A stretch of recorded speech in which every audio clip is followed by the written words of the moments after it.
Hear my words that I might reach you. People sing that song and don't realize the relevance of the lyrics. Here's my theory on electromagnetic sine wave, sine being sin for the religious. It's a double torus helix, which is kind of where the DNA strand we recognize comes from. But this double torus helix collides and spins to create an X factor, which is you. It's also the universe. And whatever I describe now is happening at the microcosm and simultaneously at the macrocosm. So when I talk in terms of east and west, up and down, these apply both to you and to your universe.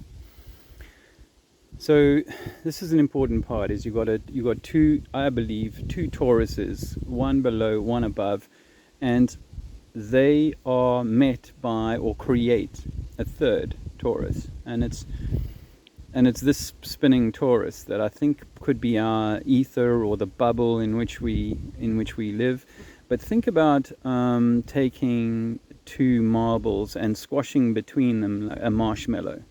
The two marbles. So you've got those two sort of solid circles with this marshmallow, which would create the sort of 8 or the infinity being squashed, and then kind of this is the loop. So you've got the top, the bottom. Now, in terms of the way that the sine wave moves, this is your sun. This is east, and it travels in 12 hours.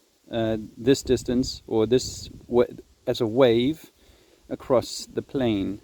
If your friend was in the east, say in Australia, they would say, for me right now, the sun is just rising. And for you, my apologies, sun is setting. I'll say that again. So for me, at this point here, the crest of the sun wave is just arriving. So that means it's morning.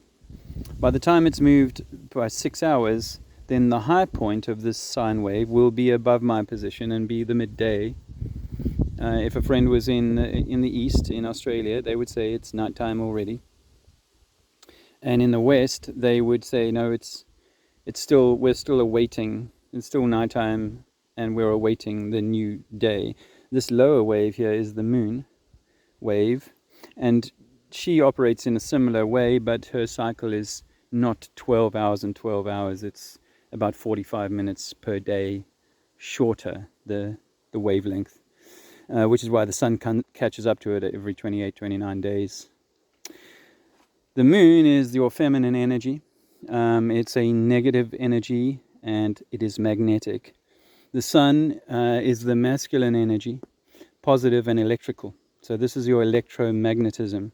The electricity and the magnetic coming together from the moon and the sun. These two Tauruses, that's what we see as the sun and the moon, is the butthole or the mouth of the Taurus itself. That's another conversation. In terms of what you got up here, what I put here is in the upper section we have the cold and the blue, the sky, the lungs, the light. We have so this is the sky plane, I'm saying, because it is obviously all in strata. And below we have much denser moisture. It's called sea, ocean, and it's red hot, representative of the hips, the lungs. It's dense, rocky, and so on. So that's pretty much that. I think the accretion disk creates it hides the word erection and the feminine word secretion. I know there's no S in the word, but you get it, secretion. And it creates life, which is creation.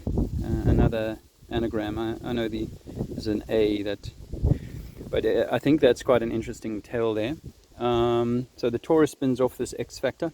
You've got energy coming in, you've got energy rising, energy descending, creating that trinity, the infinity, the infinite 8. To get these in balance, to be out of sine you're in sin. To be in balance, you are in harmony, and you bring this cross into balance with nature and nature brings itself into balance with you in your universe. Now, I hope that's being useful.